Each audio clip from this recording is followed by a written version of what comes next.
Hello everybody, and welcome back to my channel. In today's video, I'm going to review Ryzen 5 3600 and its performance in 2020. But before that, please don't forget to like, share, and subscribe down below, and thank you for watching. It's been now over a year since Ryzen 5 3600 originally came out back in July of 2019. And in this video, we're going to find out how well it holds up in 2020. But before I get into that, I really appreciate it if you go ahead and hit that like button below right now. It really helps out the channel. Also, if you're new to my channel, please don't forget to subscribe and hit the bell notification. That way you could stay tuned to my latest videos. So this is going to be like a three-part video. First, I'm going to go over the parts that I'm using for this budget build. Then I'm pretty much keeping it under 500. And then after that, we're going to go ahead and check out the final product. And at the end, I'm going to go ahead and do some benchmarks. I'm going to overclock the system on both ends, on the processor and also the graphics card, and really squeeze out all the nooks and crannies, and also show you what you could do with a system like this. I mean, there is a lot of potential. So let's get to it. First thing is first is this legendary Ryzen 5 3600, which features 6 cores and 12 threads, base clock 3.6 GHz, max turbo frequency up to 4.2 GHz, and it features 32 meg of level 3 cache. It is unlocked, and it has the legendary 7nm technology, which really changed this whole gaming PC like it's never been before. And it really forced Intel to lower their prices finally, which I'm really happy about that. And we'll get into another video on that one. Also, this is the AM4 platform that features the PCI Express 4.0. And the TDP on this processor is 65 watt and max temperature is 95 Celsius. So, for the motherboard, as you could see, I am using the Asrock B450M Pro4, which in my opinion is one of the better motherboards to go with this processor if you want to stay on a budget. Now, originally, when this thing came out, you know, day one back in July, and this processor was $199, and if you wanted to go ahead and go home right away and, you know, just start benching and testing out the new technology, you had to buy the X570 platform, because none of the older generation motherboards supported the 3000 series. But you could see on this motherboard box, because it's been, you know, over a year now, that these, when you buy them nowadays, they will be flashed to the later, you know, newer BIOS that does support the 3000 series, and you're going to get that red marker on that. Now, back when this first came out, a few months into this new technology, they were actually putting stickers on these things, but now they're like actually embedded in there, so that's how you know that these two items will work hand in hand. But it wasn't like that always in the beginning, and you were forced pretty much to spend more money on that, you know, the X570 motherboard, and that's what I did. You know, the processor was $200, and the cheapest motherboard, I think it might have been an Asrock too. The cheapest one was like $150. You put them together, you're looking at $350 out the door. Now you should be able to get this combo for around $200. You know what I mean? Depends where you are. And this build here is mostly pre-owned, not like used old, but I'm using the local Micro Center. And if you live close enough to one of them, you're very lucky, because they have a lot of open box deals that drops the price significantly. And we're talking about like 20% off the original price. Plus, you do get the discount on the motherboard combo processor. And you know, if you see my other videos, you see that there's a lot of potential at Micro Center. I mean, it's really the best prices. So be sure you check out my other videos about Micro Center builds, and this is pretty much like straight up a very, very good priced Micro Center build that includes a lot of open boxes. Next, we have the Trident Z RGBs. These are 3000 megahertz, 16 gig kit, very nice. Some of you might say I should get the 3200s, but again, I got this a really good deal, so it was like 65 bucks for this. Couldn't pass it on.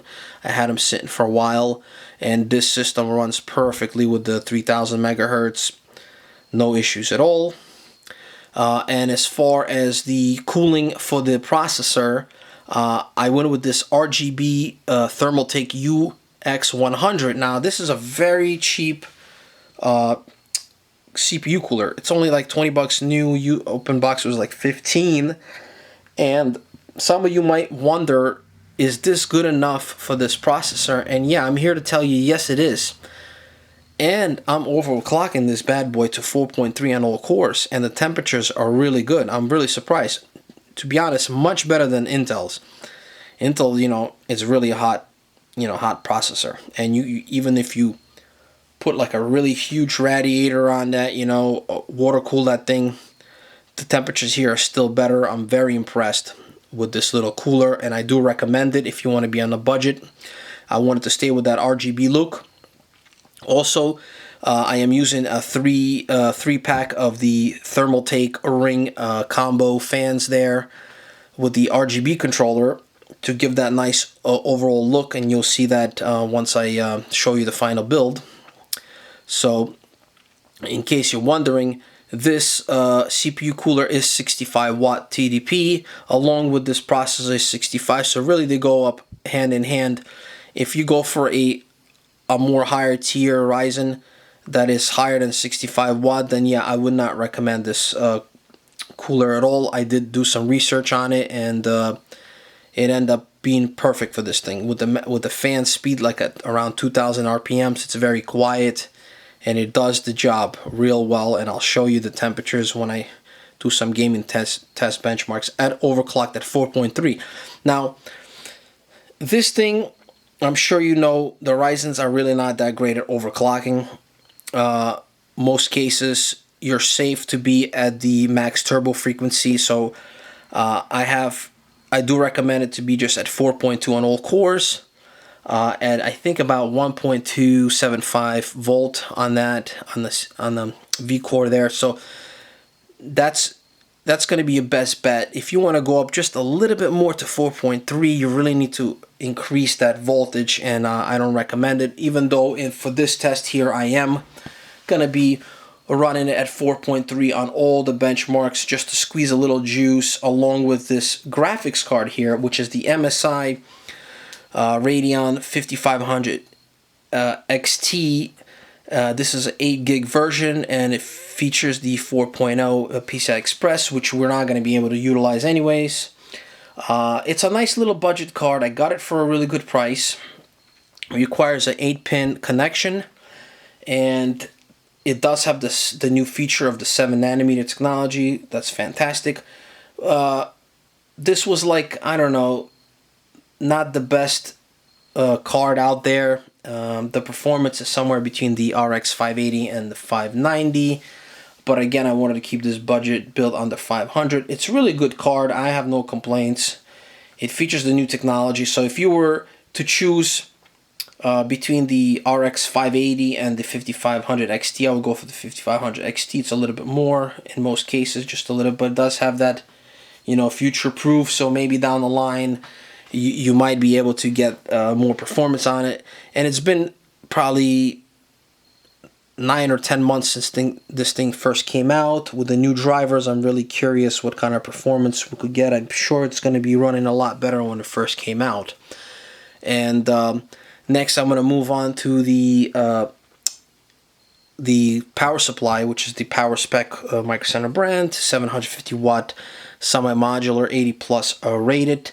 Perfect for the system.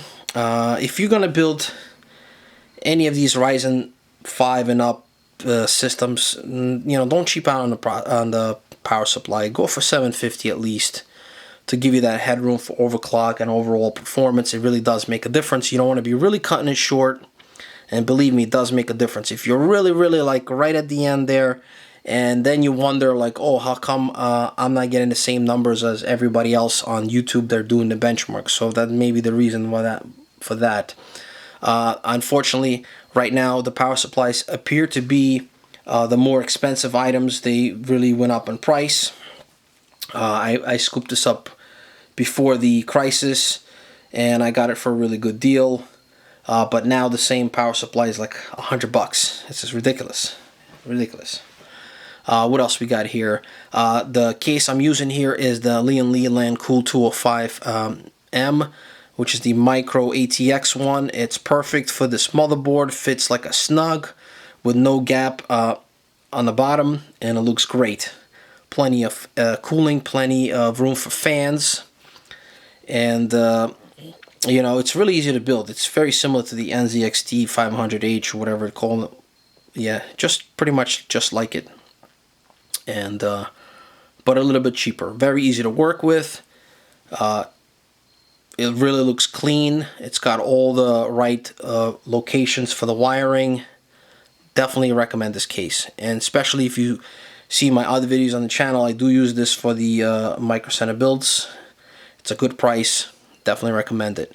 As far as hard drives, I don't have boxes for them. I just picked up whatever I'm laying around. I'm using a 250 watt Evo 860 SSD drive. It's a SATA one. It's not the M.2 for the boot, and another terabyte of Western Digital SATA hard drive for the secondary storage. More than enough for this build.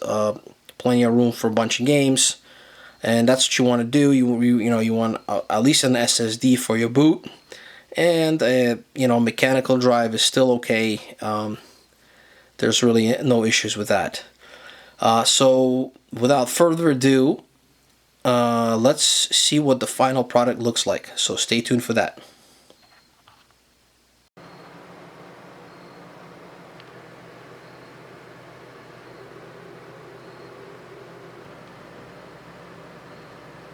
And there it is. It's finally finished and it looks amazing. Now let me go over this build really quickly before I get into some serious testing benchmarks. So first I'm going to start off with the fans. Now I utilized every slot available on this case, and by the way, it was a real pleasure building this thing. The case is phenomenal. It's really easy to work with. It was a real breeze and very enjoyable. Now, this case originally comes with two 120 millimeter fans that are made by Lian Li. They're just black fans. One was in the rear, one is in the front. So what I did is I took both of them and I put them to the top to give that nice airflow of the exhaust. So we have the two black fans on top. Now let me show you that. So we are utilizing every slot for the fan. So a total of 520 millimeter fans. So it's right there, and also I am using that 3-pack kit of the Thermaltake 120 millimeter ring fans, which has the little RGB controller on the bottom underneath the graphics card. And I really like these old style ring fans. I got it for a really good deal, like $30, and you know, it's got a lot of options. It looks fantastic with this build. It goes really well with the Thermaltake CPU cooler fan there. I have it connected to the motherboard, so of course I downloaded the software for that, and you could just control your LEDs on the CPU cooler fan on the desktop, and also the G-Skill driver 2 to control the RGBs also. There's many options. It's really fun to play with. And as far as the Thermaltake fans that I have, the ring ones, right now I don't have it directly connected, the RGB controller, into the motherboard. It's kind of like manual there, so you have the options there to stop a certain color or let it cycle. I know there's another wires that you could order, I think, and you connect it directly to the motherboard, but I didn't do that. So those are kind of like just letting them cycle, or I could just choose a single color. But overall, it's a really fantastic look. There's more than enough RGB in this build. Everything looks clean and neat. And of course, the graphics card looks pretty nice too. It's got that really nice back plate. Looks real well, real clean. I know you hear the fans right now. because I'm ready to test out this monster here, and I have everything running at full speed to get that maximum cooling. So of course, don't think that it has to be this loud. It really depends what you're going to use it for, but I do have it again at full speed. I was just finished testing this bad boy out, and it's really quite performer. As you can see, it's very clean look. You don't see any of the hard drives. I did not utilize any M.2 drives for this build. I didn't have anything really worthy to layer around, so I went ahead and installed that Evo SSD drive, which is behind. It just clips on in the back for that nice clean look, and the other drive is underneath the RGB controller there, underneath the card. And overall, it's a really nice build here. The motherboard looks good. You know, it's really nice. And with the power supply being semi-modular, you know, you don't have to have all those wires in. You know, it's what you want. You want at least a semi-modular power supply nowadays for that cleaner look. So that's it. That's it for the build. So without further ado, let's get into some benchmarks. So stay tuned. Alright, so let me start off with CPU Z really quick here. Let me show you that indeed it is overclocked to 4.3 gigahertz, as you can see right here. And it's running beautifully. Next I'm going to go to bench, and I'm going to bench it to an equal, in my opinion, processor on the Intel side. Because I like to, when I do my benchmarks against an Intel, for instance, I like to compare apples to apples and oranges to oranges. So in this case, I think that the i7-8700K is perfect because it is also 6 core and 12 thread. I've noticed that in the past year or so, a lot of people are comparing the more core, more thread Ryzen processors versus less core, less threads. And of course, the Ryzen is going to decimate him in all the benchmarks.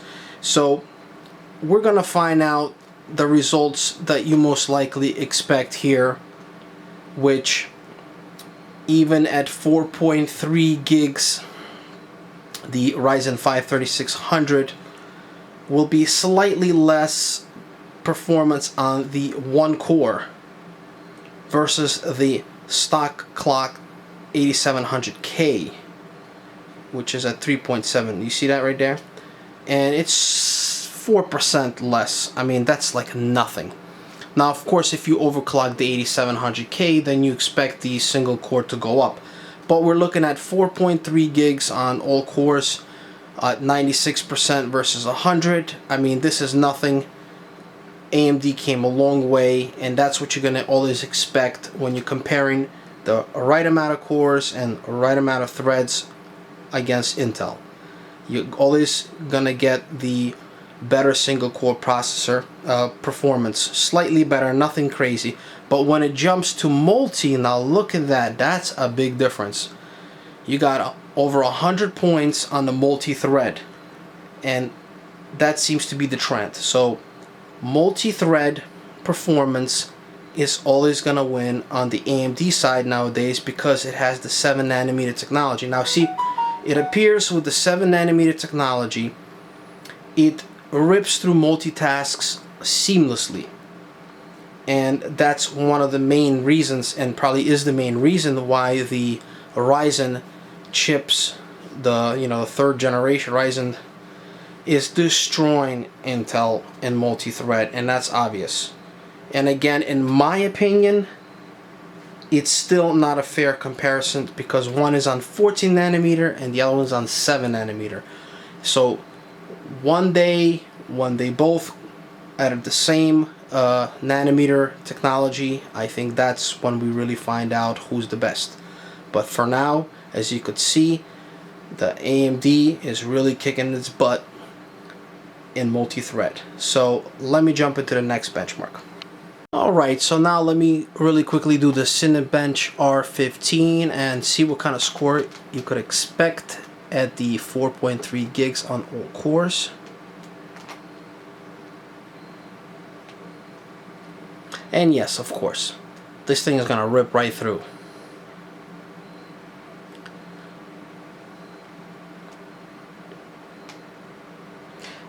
I hope you could see the score here. I really want to just focus on the figure here at the end. As you could see, I'm using my camera to give you that precise feel, and you know, there's no secrets. It's live benchmarks. There's no hidden charts or whatever numbers I come up with. This is the real deal. And there you have it, 1705. That's a pretty good score. Actually, a really nice boost from the, see, I have a previous score underneath is 1672, but that was running at 4.2, so you got about 33 points more in the score here when it's overclocked to 4.3 versus 4.2. So yeah, that's running really good. So let me jump into the last benchmark here, the R20, before I get into some gaming benchmarks. Alright everybody, here it is, the TUF Cinebench R20 benchmark. This is going to take probably double the amount of time to finish. This is more grueling, more intensive. And don't forget, guys, to make sure you have everything you know, off in the background. I recommend taking the, you know, disconnect from internet, any apps, any, you know, applications in the background, any games, anything, any software running, just get rid of it all. Have it empty. That way you can get the best possible score. Especially a lot of the times, every time you turn the computer on, you're going to have your Steam, you know, Epic automatically kicks in and it's always running in your system tray. Just get rid of all that. Do yourself a favor. That way you could get a really good score. And yeah, this is pretty fast. Just towards the end here is a little, you know, a little slow, but that seems like the same for all the processors.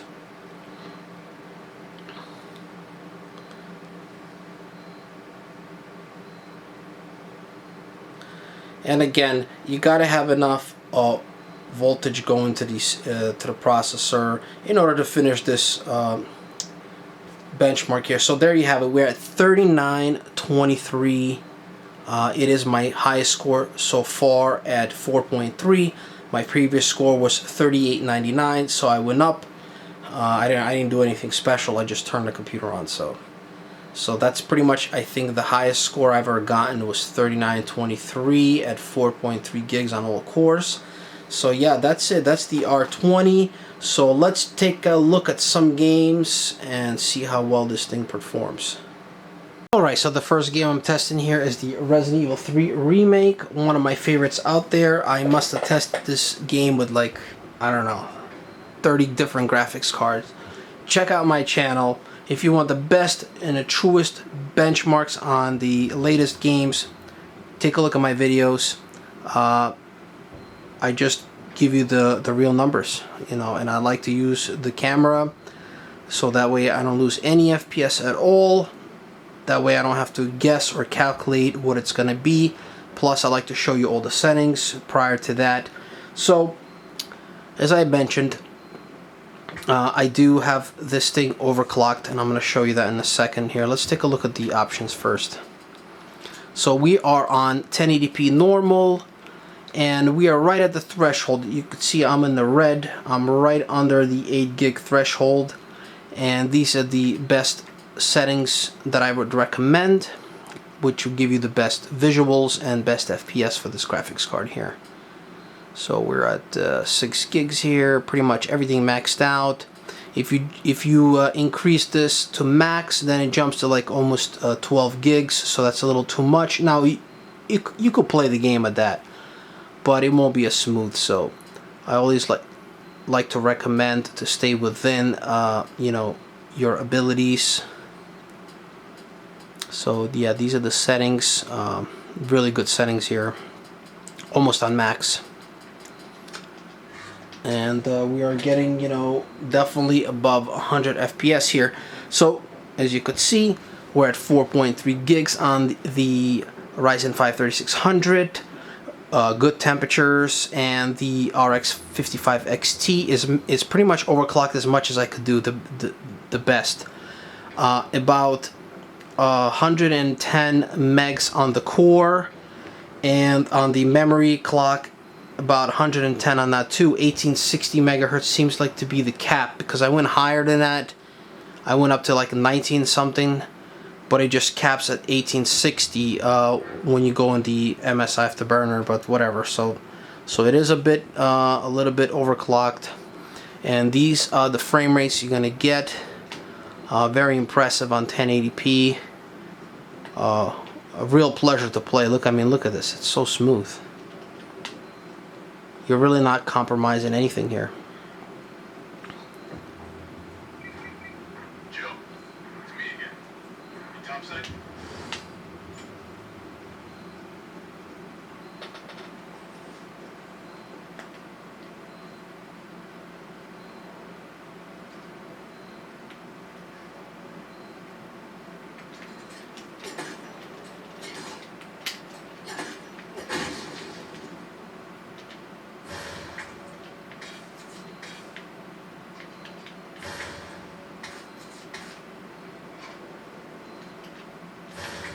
Now, what's my overall opinion on this game? Hell yeah, this is a fantastic setup. Definitely recommend it. As far as gaming, it does its job. It's not going to be as good as Intel, but you know, the differences are not that huge. You know, with the Intel, you're always going to get, you know, a little bit more FPS, 5 to 10% more. So that's really up to you, but I definitely recommend this for overall tasks. So, for instance, you saw that I benched this against the 8700K. Now, 8700K is still, after a couple of years now that it's been out, what, 3 years or so, it's still gonna be more money. It's still gonna cost more money used than a brand new Ryzen 5 3600. You know, so that's something to think about. And as time passes on, the Z370 motherboards, you know, they become more rare, and therefore they become more expensive. You know, so that's something to think about. While now a good B450 motherboards, you should be able to get them for like, you know, a couple of bucks. You know, like 60 bucks or something, 60 to 80. So the value is definitely here. Is it better in gaming than Intel? No, not really, but the gap is not as big as it used to be, like it was back in the day with the FX chips and Intels. I like Intel, you know, for gaming. They're really good for overclocking. But that, you know, that's just me personally. Yeah, this is going to be a really nice build for me. I'm going to use this for a lot of the benchmarks, testing out some other cards. As you could see, it runs really good with the Resident Evil here. So let's check out another game. Okay, now let me jump into something much more harder to run. As I'm sure you're well aware, the new Horizon Zero Dawn for PC, it's not the best optimized game. So this is a really good test for a new build. As this does require a pretty decent setup to run decent frame rates, and I was able to get that. And let me show you the settings. Okay, we're on 1080p full screen, and we are on the ultra settings. Everything is maxed out except the bottom section here, ambient occlusion. It's set on high versus ultra. That's because I wanted to stay around 60 FPS on average, and if I put it on ultra, just that one setting, it drops it down a little bit below 60. So this is the setting that I would recommend for the setup. Other than that, yeah, everything else is maxed out. There's really not much compromise here, and the game looks really good.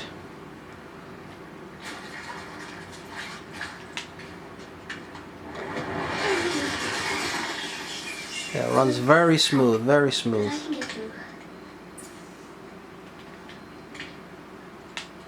This must be a ruin of the motherboard.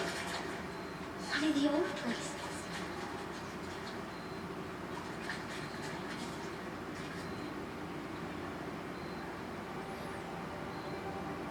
Yeah, the water looks nice. Ross said never go in places like this. But I have to find a way out.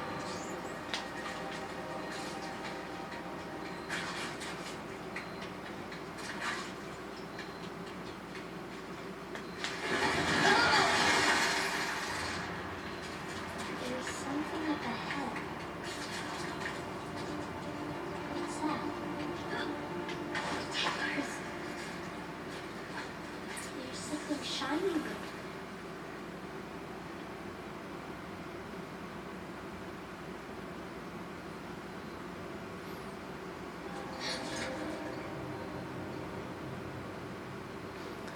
Yeah, this game looks really nice on PC on 1080p with the, you know, with the good settings.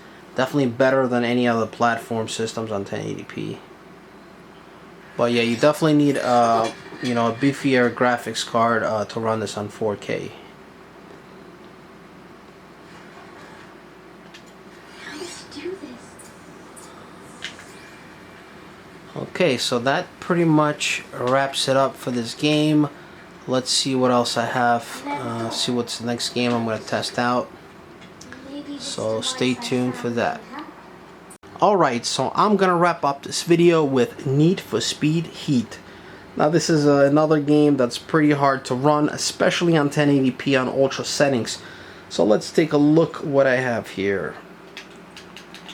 We're on full screen 1080p, motion blur off, VSync off, and on the ultra quality. Everything is maxed out except one option only here, ambient occlusion. You could go one notch up to the right, but I want to stay in the middle. But everything else, it is on ultra because I want to maintain around high 70s, 80s average. And that is what we have here. It's performing fantastic. Now what you notice about this specific game here, the temperature's a little bit high for this processor, even though the max temperature on this is supposedly 75 Celsius, but this particular game is really working out that processor, and we're at, you know, in the 70s here, which is almost 5 to 10 degrees Celsius more than the other games I tested, and you know, that's really up to you. You want to run, you know, I recommend running this thing at 4.2 gigs on all cores with 1.25 volts to keep it safe and you know, give that longevity to the processor. I just got it clocked at 4.3 just for this video. Try to get every nook and cranny. I think maybe you get 1 or 2 FPS more. I would think maybe 3. Would overclocking to 4.3. Is it worth it? I don't think so. Does it make the game run better or smoother? No, absolutely not. So the magic number is 4.2 on this all cores. The Ryzens are really not meant to be overclocked. The recommended always is to just have it running on all cores at its max turbo frequency, and you got yourself a really good performer here. Overall, this is a really good computer, really good setup. Everything is running smooth. All the benchmarks, I mean, it's doing its job. It's unbelievable. So yeah, I'm wrapping up this video. Let me know what you guys think, if this setup is worth it in 2020. I know the graphics card ain't the best, but it's as you can see, it's doing its job, at least on 1080p when it comes to these kind of games. And yeah, and I think throughout last year or so, I think this thing is performing even better since it originally came. Leave any comments down below. I really appreciate hearing from you. Let me know what you guys think and everything. Any suggestions, leave me any feedback, and I'll be sure to get back to you guys. Thank you for watching, and I'll see you in another video.